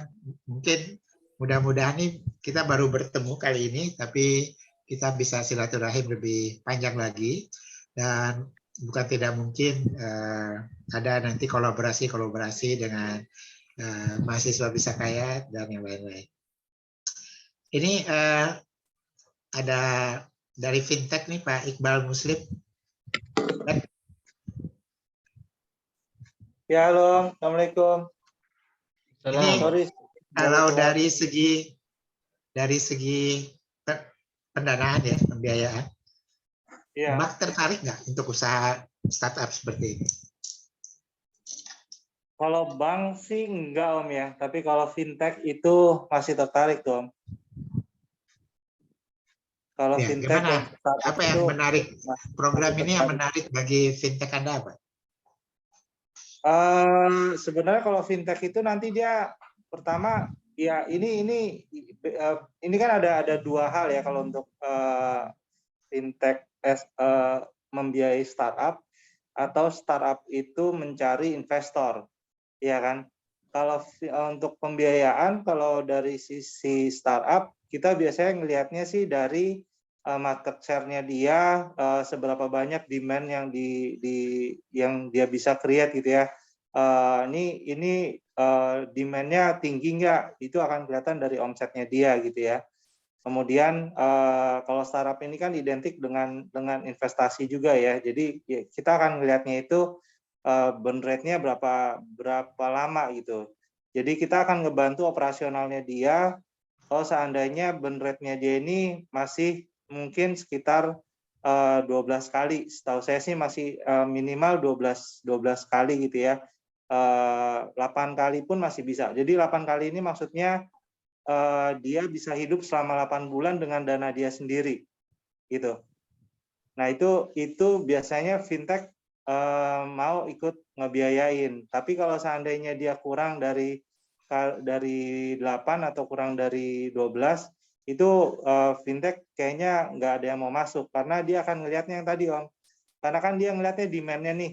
Jadi kalau dia secara bisnisnya sebenarnya growth-nya bagus, running well, omsetnya bagus, itu fintech bisa tuh masuk untuk ikut ngebiayain seperti itu. Nah biasanya kalau fintech bisa ngebiayain, ujung-ujungnya juga investor juga akan ngeliatnya arahnya yang sama gitu.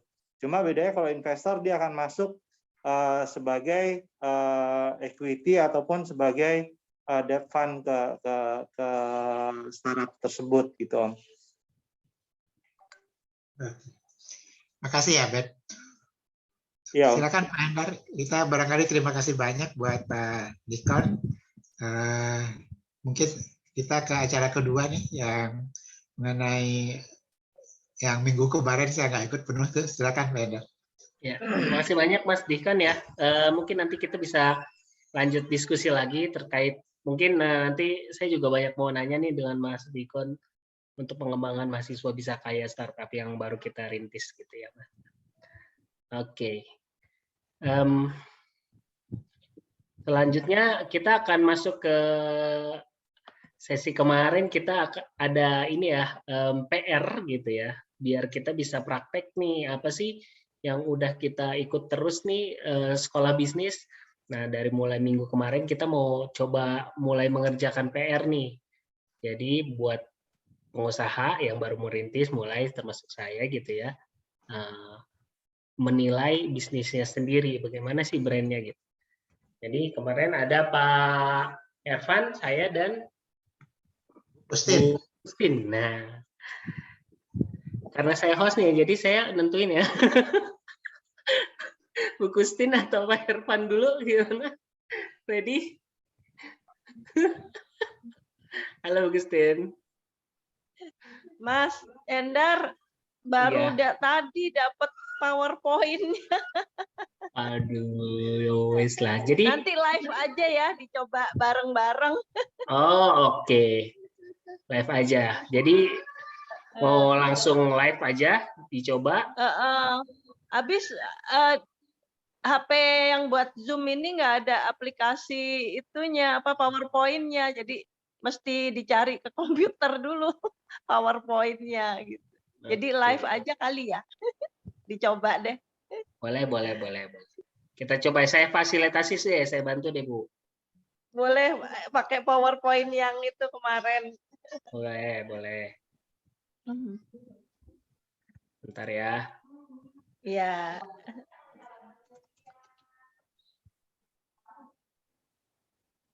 Sambil nunggu nih, ada teman saya, Dr. Toha Muhaimin.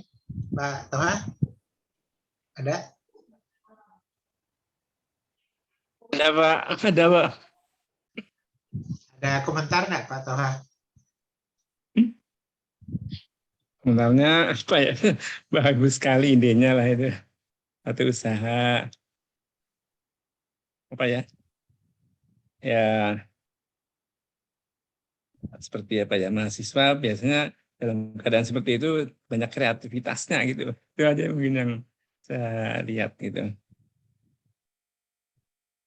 Okay. Saya dulu juga waktu mahasiswa cari-cari seperti apa, teman nggak besar gitu, kecil aja, tapi punya untuk sekedar hidup aja. Baik, makasih ya Pak Toha. Silakan. Yes. Ya, Bu Kustin, mangga. Jadi kita hari ini mau menilai bukan kita ya, Ibu Kustin mau menilai usahanya sendiri gitu ya. Jadi gimana usahanya Bu Kustin yang sudah berjalan sekarang ini. Kefir itu ya. Jadi produknya adalah kefir ya. Kefir Kiswah. Kefir Kiswah ya, oke. Oke, mungkin dari Bu Kustin poin apa aja yang mau dinilai nih dari yang penting apa aja sih gitu ya. Di sini slide pertama dulu nih Bu Kustin. Jadi ada manfaat atau nilai yang diinginkan sama konsumennya Bu Kustin untuk produknya Bu Kustin. Apa aja sih yang menurut Bu Kustin penting yang diadain sama produknya Bu Kustin, kefir itu? Ya, oke. Kefir itu kan minuman suplemen kesehatan. Jadi manfaat utamanya adalah yang paling sehat, ya. Utama, yang sangat ya, itu adalah manfaat kesehatan. Ya. Oke, berarti poinnya 5 ya, penting ya, butuh ada. Ya, betul. Dan bagaimana penilaian kepuasan terhadap pelanggan Bu Kustin? Tingkat kepuasan terhadap yang ada ini yang ya kemungkinan di antara sedikit dan sangat ya, tengah-tengah ya. Tengah di 3. Ini 1 sampai 5 nih. Ya, ya 3. Kita hitung aja sangat ya, atau 4 atau 5 ya. 4 atau 5, oke. 4 atau 5 ya. Dengan mereka kembali memesan ya, dengan repeat order. Ya, oke. Oke, terus apa lagi? Kalau kualitas, rasa? Oke, kenikmatan. Kenikmatan ya. Jadi rasa ya. Rasa atau kenikmatan. Nikmatnya itu berapa minum. Poinnya? Poin pentingnya berapa? Sangat penting ya itu ya, Bu. 5 kali ya, 5. Ya. Terus? 5. Nah, kepuasan. biasanya lebih ke 5 sih kalau yang ini, karena kebanyakan enak ya. Ya, kalau untuk kesehatan biasanya bisa sih 5, tapi lebih banyak yang karena rasanya ya, enaknya itu karena rasa. 5 ya. Ya, oke. Terus jadi apa lagi, Bu? Yang satu lagi, kalau obat sehat ya, kalau untuk obat ya, obat itu sehat ya. Satu lagi mungkin lebih ke kalau praktis, mudah. Mungkin 2 itu. Kemasan 2 itu aja cukup. Sementara cukuplah 2 itu, sehat dan kenikmatan ya. Oke. Feedback dulu mungkin dari Pak Rahim. Apakah cukup misalnya Ibu Kustin ini dengan 2 keunggulan ini punya produk? Distribusinya Pak, pendistribusiannya. Ya, pendistribusian apakah sudah? Biasanya kan kefir tidak tahan lama Pak. Gimana kepuasan pelanggan? Tahan lama ya, durability ya. Tahan lama. Ketahanannya itu penting sebenarnya ya. Iya. Artinya shelf life-nya berapa gitu loh. Ya. Gimana punya Ibu bisa bertahan kira-kira kepuasan pelanggan terhadap ketahanan produk Ibu berapa? Rata-rata sih 5 ya, karena mereka punya freezer biasanya. Tiap rumah tangga kan ada freezer. Di koperasi, kemudian di warung-warung itu kan biasanya bisa disimpan di freezer. Jadi ketahanan beku itu bagus untuk kefir ini. Mungkin sekitar 4-5 ya, Mas ya. Oke. 4-5 ya tingkat itu pentingnya sama kepuasan pelanggan. Karena biasanya yang beli itu yang punya freezer. Yang beli yang punya freezer. Iya, jadi bisa simpan beku, bisa tahan lama, bisa sampai 6 bulan kalau disimpan beku ya. Jadi mungkin sekitar 4-5 ya tingkat kepuasan. Oke. Apalagi ya? Sebentar Mas Hendar ya. Sebetulnya kita kan mencari celah peluang. Jadi sebetulnya peluang celah apa yang diduduki sekarang oleh kefirnya Bu Gustin ya. Jadi sebetulnya kan sehat ini pentingnya. Kemudian tingkat kepuasan itu terhadap seluruh yang ada. Jadi kalau dibanding, jadi misalnya begini, seluruh produk yang ada yang merupakan teman bermainnya kefirnya Bu ini di mana itu. Nah, jadi kita tahu ya where is posisinya Ibu nih sekarang gitu loh. Jadi ini tingkat kepuasan ini market ini consumer gitu loh. Konsumer maunya kayak gini, yang diberikan oleh pasar tuh bagaimana. Nah, jadi supaya betul-betul celah Bu Gustin ini jelas gitu loh. Dan kemudian mengenai manfaat ini kan ada manfaat fungsional. Ada juga manfaat emosional kan? Ya kan? Betul. Misalnya merasa merasa senang dan juga merasa manfaat sosial gitu ya. Saya adalah orang yang betul-betul ingin menjaga kesehatan sehingga saya ingin dilihat orang karena saya memakai kefir ini. Nah, itu juga bisa kan? Misalnya ya. Pakai krim kefir tambah cantik gitu. Mungkin ya. Mungkin makanya memang perlu ditanyakan ke konsumen ini apa aja sih yang Anda inginkan. Nah, kemudian penting nggak itu. Nah, di antara semua yang ada ini sejauh mana kepuasan Anda? Nah, baru kita lihat ternyata yang tidak ada sekarang ini mereka ingin tetapi tidak ada di pasar, itulah. Nah, inilah yang oleh Pak Dihkon tadi ini dia tuh tahu ini butuh sekali orang-orang yang tentunya untuk cleaning itu banyak sekali yang dimensi-dimensinya. Kemudian dia juga melihat ini tidak bisa diberikan oleh yang lain. Itu jadi tingkat kepuasan terhadap yang ada ini bukan kefirnya Bu Gustin gitu ya Pak Rahmi? Enggak, tapi semua yang ada di pasar lain. Ya, sehingga ketahuan di mana posisi Bu Gustin sekarang, di mana yang bisa dia genjot karena orang lain tidak memiliki gitu. Oke. Berarti bukan produknya itu sendiri nanti di slide yang terakhir gitu ya Pak Rahim ya. Iya. Ini ya. Iya. Ini ya. Iya. Tentang brandnya. Dari kekosongan yang tadi, wah saya salah juga dong berarti ini. Makanya kita belajar juga nilainya produk saya nih. Iya. Oke.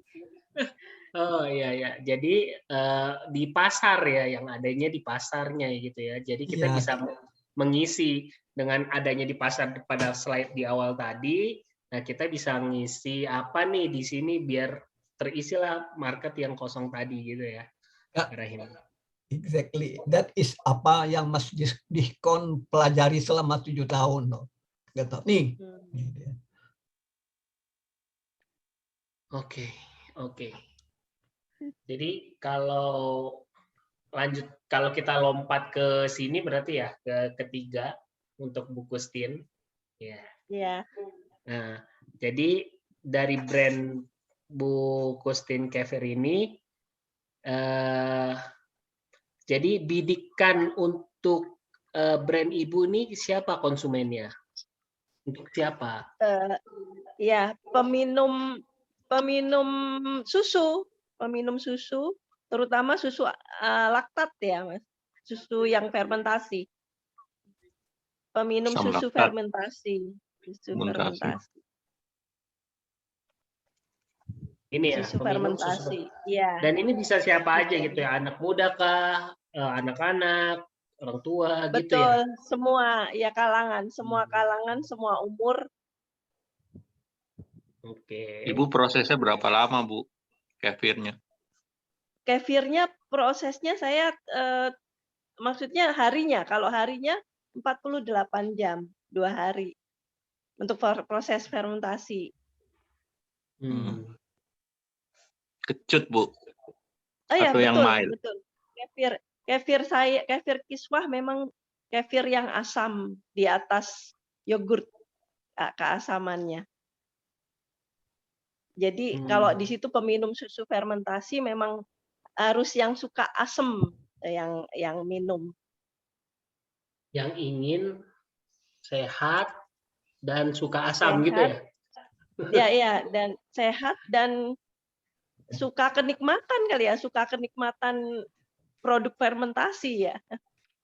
Produk fermentasi. Iya. Asamnya itu biasanya mereka cari asam segernya itu. Serta ingin menghindari, ada nggak yang konsumen Bu Kusti ini hindari, misalnya atau gulanya tinggi atau apa gitu nggak? Betul, ada yang nggak mau pakai gula, jadi memang ada produk yang plain, yang tawar. Oh, karena tapi kan ingin untuk sehat yang ya. ada gulanya juga ada ya? Ada ya. Jadi kalau kayak gitu yang dihindarinya apa ya? Yang dihindarinya mungkin yang pakai pengawet ya, biasanya mereka suka yang alami. Ya, yang alami, yang tidak menggunakan pengawet, tidak ditambah zat-zat kimia. Biasanya dikasih benzoat sih, Mas. Dan zat-zat kimia. Ya, Prof. Jadi ini lebih kita alami. minta pendapat Dr. Rina. Dr. Rina ini adalah pakar probiotik ya. Dia dari gizi, pakar probiotik, dan beliau berkecimpung banyak sekali dalam penelitian probiotik. Bu Rina bisa memberi sedikit saran terhadap produknya Kusten ini. Ini Kusten ini anak saya yang nakal nih, kabur dia dari Jakarta. Ya, terima kasih, Prof. Ya, memang produk-produk fermentasi itu kan sekarang istilahnya memiliki image sehat gitu ya. Jadi ada banyak jenisnya. Nah, kebetulan kalau saat ini di Badan POM itu sudah mulai dibuka ya sebenarnya, tidak hanya memang ada yang seringkali masuk langsung pada yang konteks probiotik gitu ya. Tapi juga ada konteksnya yang fermentasi dengan menggunakan berbagai macam starter, dan starter itu bisa ada yang spontaneous, ada yang ini kan kelihatannya yang spontaneous yang kalau yang kefir ini. Tapi bisa juga yang betul-betul starter dari dua kelompok yang Lactobacillus bulgaricus sama Streptococcus thermophilus gitu ya. Dua itu. Tapi juga bisa starter-starter baru yang mungkin ditemukan dari berbagai macam bakteri-bakteri yang ada dari misalnya seperti dadih itu kan dari kayu, bambu misalnya ya, dan lain sebagainya. Itu sudah ada ruangnya sih Prof di Badan POM juga sekarang gitu untuk bisa mungkin tidak bisa diklaim, karena diklaim itu harus punya scientific evidence berupa RCT gitu. Jadi artinya dalam konteks persepsi konsumsi konsumen itu memiliki kesan memang sehat gitu ya. Tetapi kalau misalnya mau didaftarkan, sebenarnya sekarang sudah ada ruangnya yang cukup luas di Badan POM juga. Jadi tidak hanya IRT gitu ya, tidak hanya dari izin rumah tangga. Jadi sebenarnya di Badan POM juga sudah dibuka makanan-makanan fermentasi ini. Dan biasanya memang yang diperlukan itu adalah aspek keamanan gitu.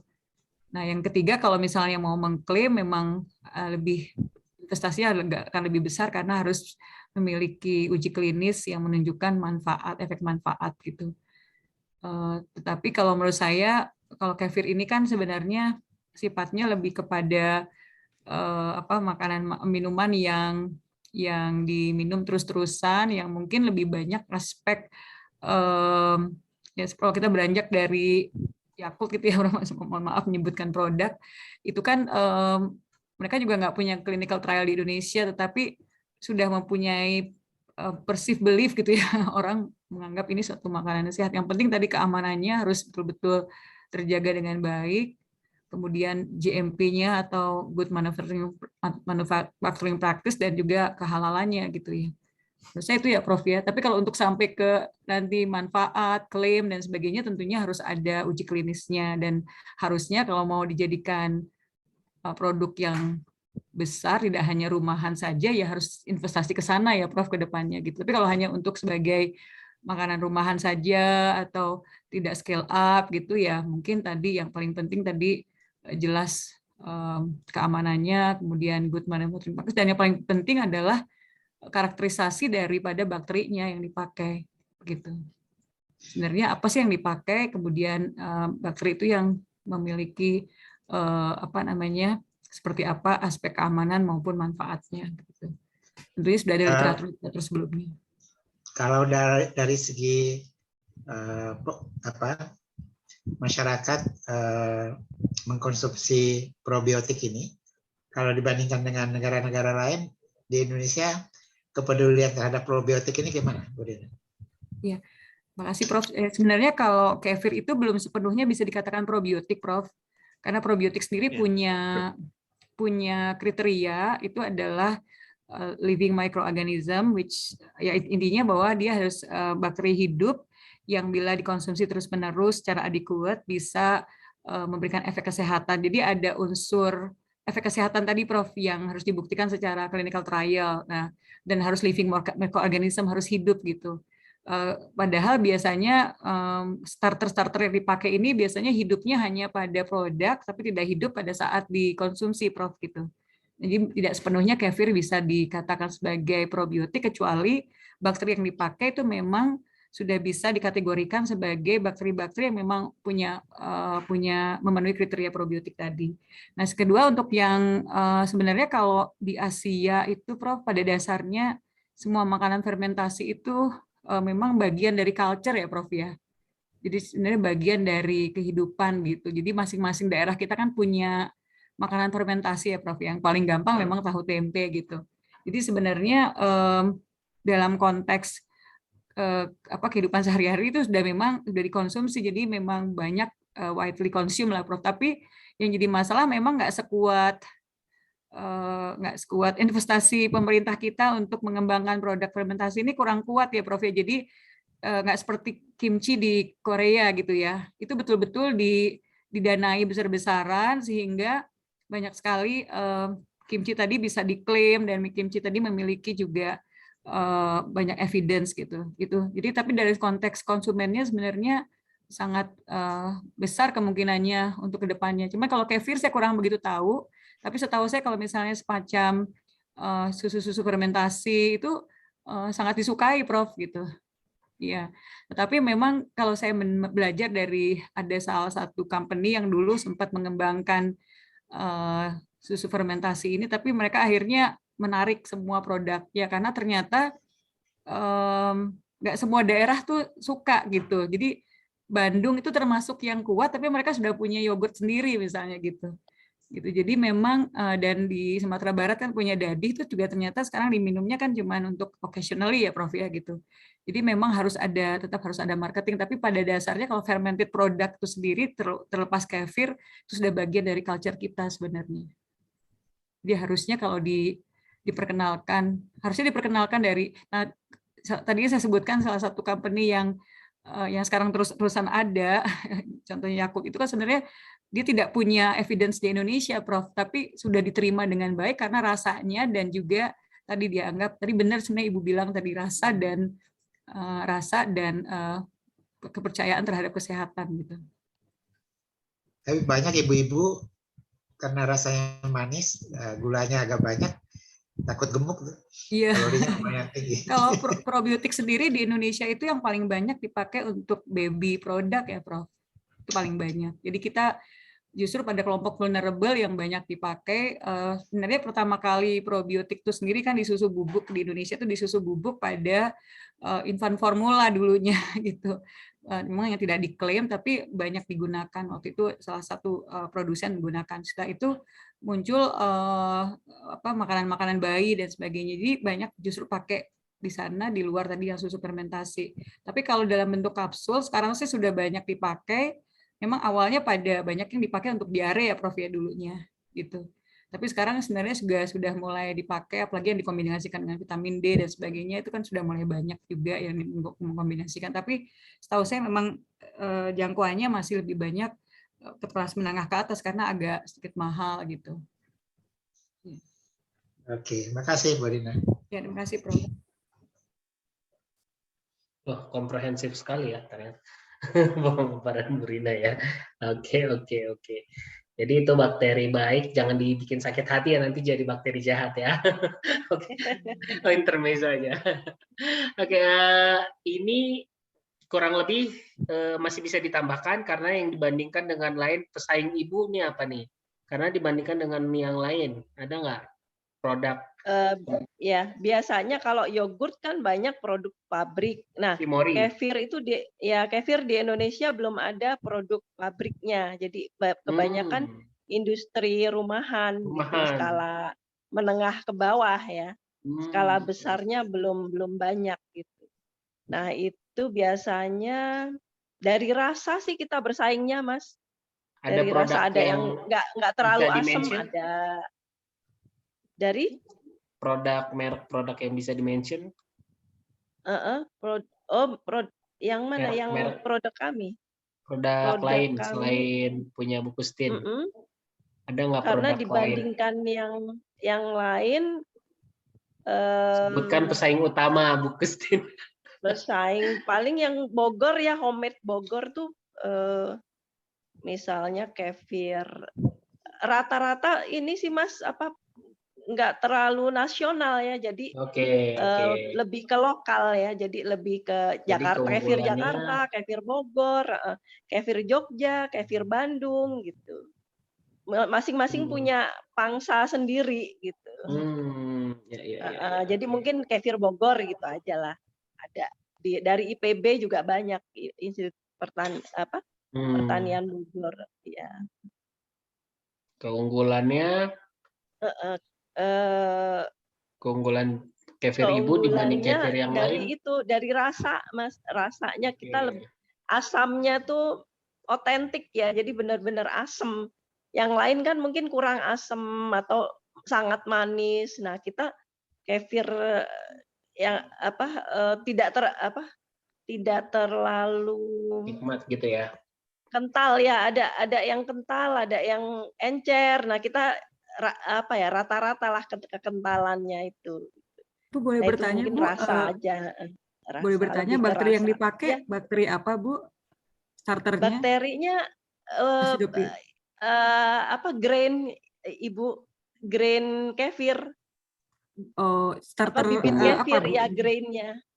Grainnya dalam bentuk basah hidup ya, dalam bentuk basah. Iya, tapi ininya apa Bu? Strainnya atau spesiesnya apa Bu? Ada kefir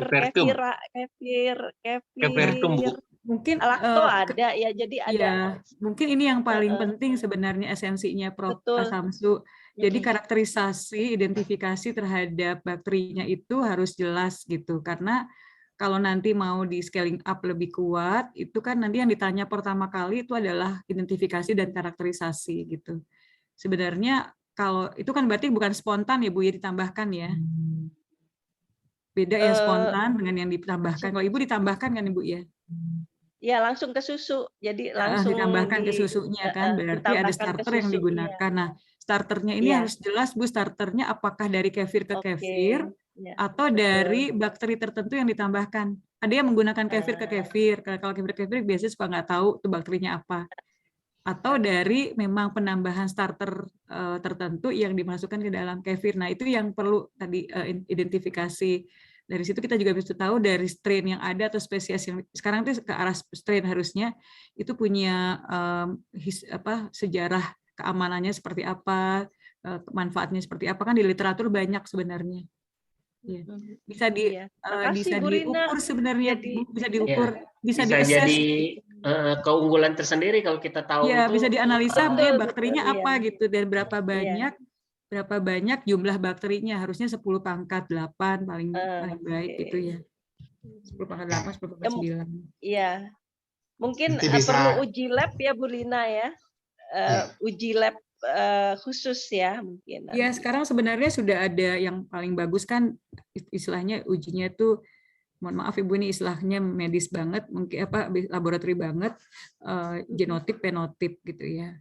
Kemudian satu lagi tidak ada transfer gen plasmik untuk antibiotik resistance, itu biasanya yang dipakai sebenarnya di awal untuk melihat analisisnya. Tapi harus tahu dulu identifikasi dari bakterinya apa yang ada di situ.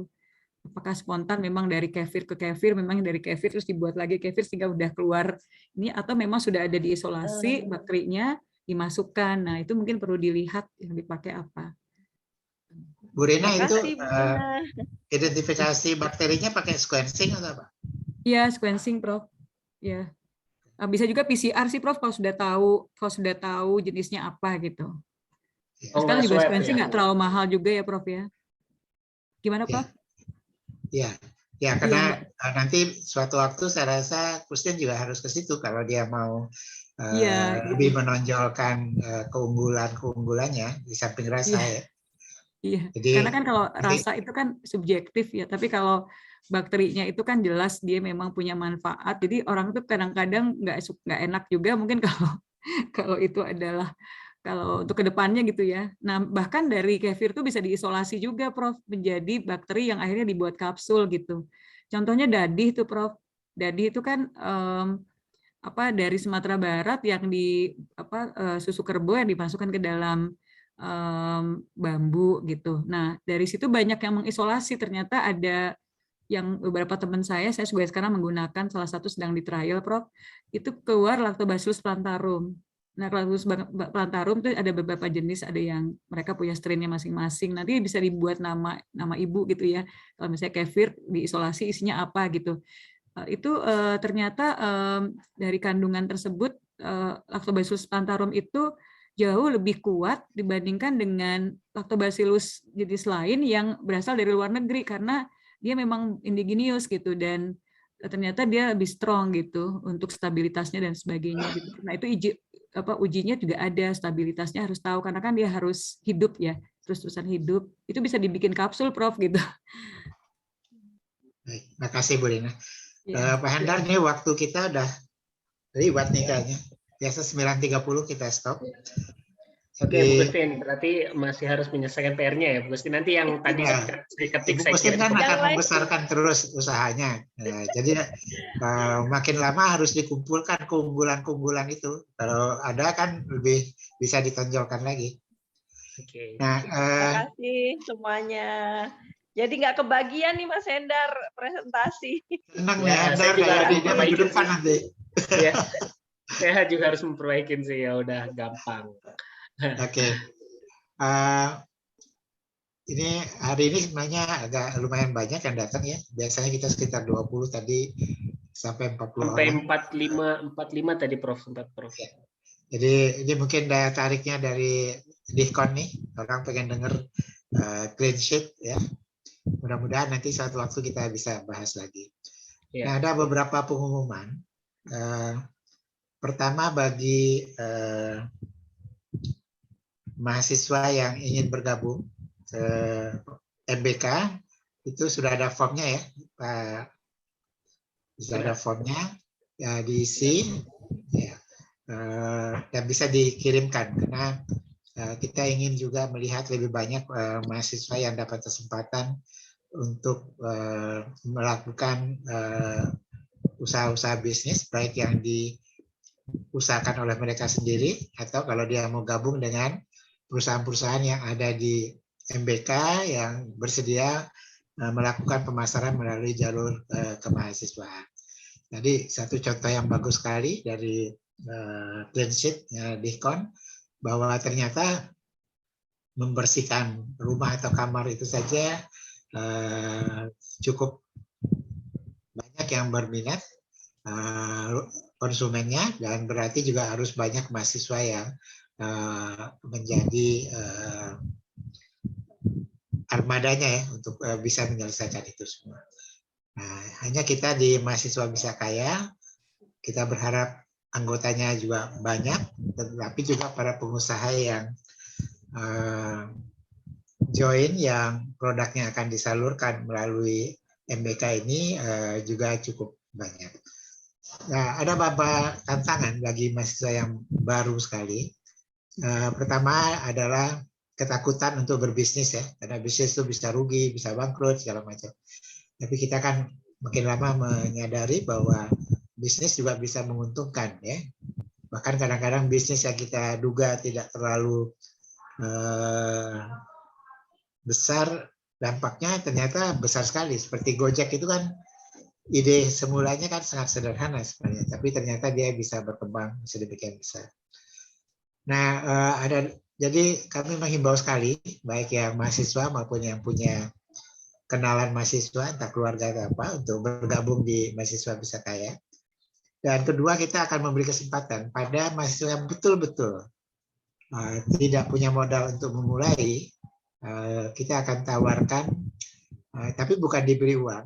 Misalnya saja ada mahasiswa yang ingin ikut dengan Fatimah untuk mukena ya misalnya, atau hijab.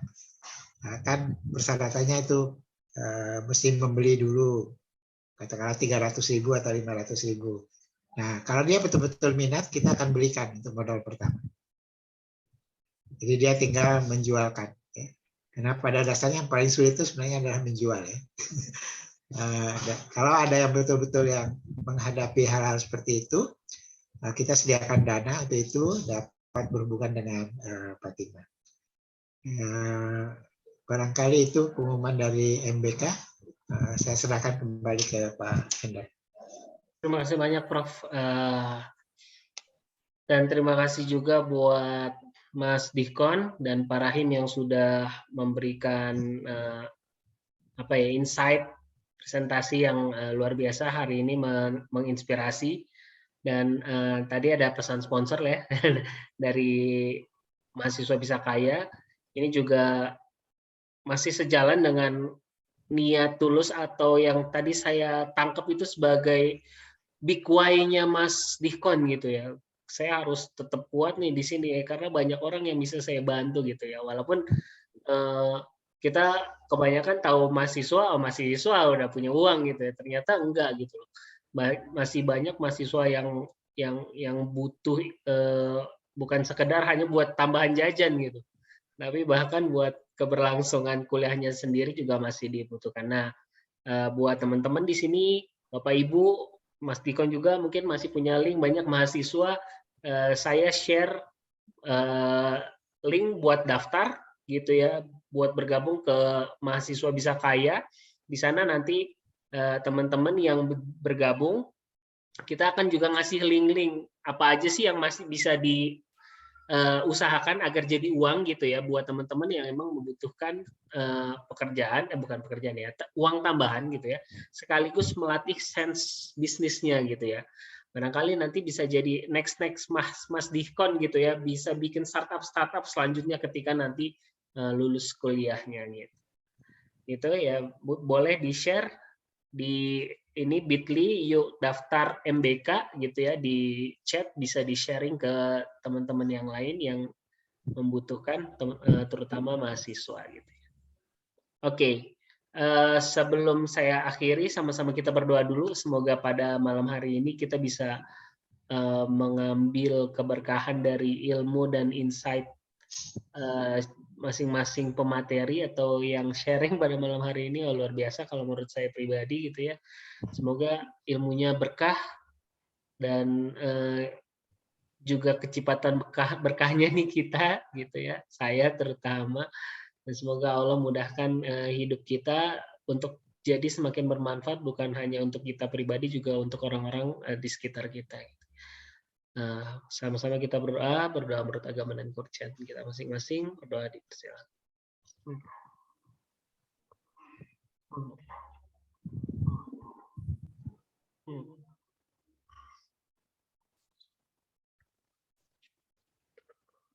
Amin amin ya robbal alamin. Terima kasih banyak Prof. Terima kasih banyak Mas Dikon. Terima kasih banyak. Pak Rahim, Bu Rina dan Bu semuanya, Gustin. Mas Deskon. diskon dulu Pak. Maaf. Diskon berapa persen? Kita ketemu lagi insya Allah di kesempatan di minggu depan. Selamat istirahat. Salam buat keluarga, sehat-sehat selalu. Assalamualaikum warahmatullahi wabarakatuh.